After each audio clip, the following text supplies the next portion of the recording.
ಆಹಾ! ಪವಿತ್ರ ಅವ್ರ ಮನೆಯಲ್ಲಿ ಏನೋ ಮಾಡ್ತಾ ಇದ್ದಾರೆ ನೋಡೋಣ. ಓಹ್! ಏನೋ ಮೆಣಸಿನ್ಕಾಯಿ, ಆನಿಯನ್ ಎಲ್ಲ ಹಾಕಿ ಫ್ರೈ ಮಾಡ್ತಿದ್ದಾರೆ. ಮೊಟ್ಟೆ ಬೇರೆ ಇದೆ, ಮೊಟ್ಟೆಗೇನೋ ಆ್ಯಡ್ ಮಾಡ್ತಿದ್ದಾರೆ. ಓಹ್! Garam masala, chilli powder add ಮಾಡ್ತಾ ಇದ್ದಾರೆ. ಮೊಟ್ಟೆನ ಮಿಕ್ಸ್ ಮಾಡ್ತಾ ಇದ್ದಾರೆ ಒಂದು ಬೌಲಲ್ಲಿ ಹಾಕ್ಕೊಂಬಿಟ್ಟು. ಓಹ್! ಈ ಕಡೆ ಚೆನ್ನಾಗಿ ಫ್ರೈ ಆಗಿದೆ. ಓಹ್! ಮಿಕ್ಸ್ ಮಾಡಿರೋ ಮೊಟ್ಟೆನ ಅದರಲ್ಲಿ ಹಾಕ್ತಾ ಇದ್ದಾರೆ. ಅದನ್ನು ಈಗ ಮತ್ತೆ ಚೆನ್ನಾಗಿ ಮಿಕ್ಸ್ ಮಾಡ್ತಾ ಇದ್ದಾರೆ.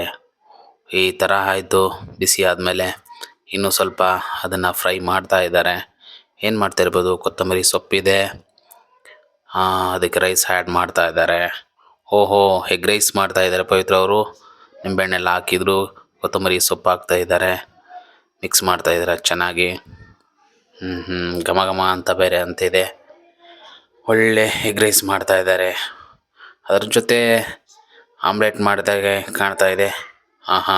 ಬಿಸಿ ಬಿಸಿಯಾದ ಆಮ್ಲೆಟ್ ಕೂಡ ರೆಡಿ ಆಗ್ತಾ ಇದೆ. ಅದರ ಮೇಲೆ ಸ್ವಲ್ಪ ಎಣ್ಣೆ ಹಾಕಿದ್ದಾರೆ. ಅದರಲ್ಲೂ ಕೂಡ ಕೊತ್ತಂಬರಿ, ಈರುಳ್ಳಿ, ಚಿಲ್ಲಿ ಪೌಡ್ರು ಎಲ್ಲ ಆ್ಯಡ್ ಮಾಡಿದ್ದಾರೆ. ಆಮ್ಲೆಟು ರೆಡಿ ಆಗ್ತಾ ಇದೆ.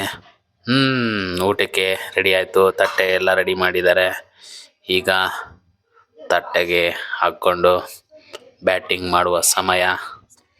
ಟೇಸ್ಟ್ ಮಾಡಿಬಿಡೋಣ ಹೇಗಿದೆ ಅಂತ ನೋಡೋಣ. ಆಹಾ! ಆಮ್ಲೆಟ್ ಬಿಸಿ ಬಿಸಿ. ವಾವ್! ಸೂಪರಾಗಿದೆ ಅನಿಸುತ್ತೆ. ಓಕೆ ಫ್ರೆಂಡ್ಸ್, ಲೈಕ್ ಮಾಡಿ, ಶೇರ್ ಮಾಡಿ, ಕಮೆಂಟ್ ಮಾಡಿ. ಬಾಯ್ ಬಾಯ್, ಮತ್ತೆ ಸಿಗೋಣ.